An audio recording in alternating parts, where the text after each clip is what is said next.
গোপীরা চলে এসেছে। এইবার আমি আমার আহ্লাদের সাথে রাস ভাব ধারণী নিয়ে আপনারা সবাই কিন্তু হাতে তরকারি রেখে আর মুখে উঠে করবেন, জানেন কেমন করে নৃত্য করছে।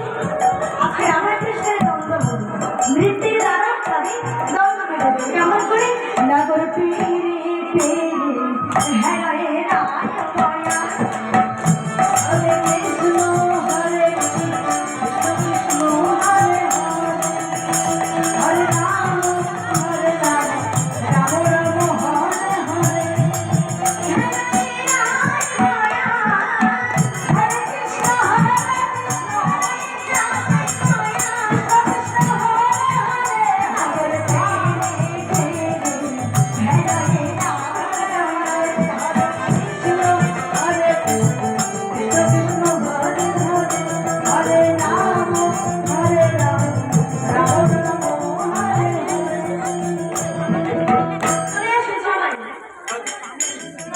Hare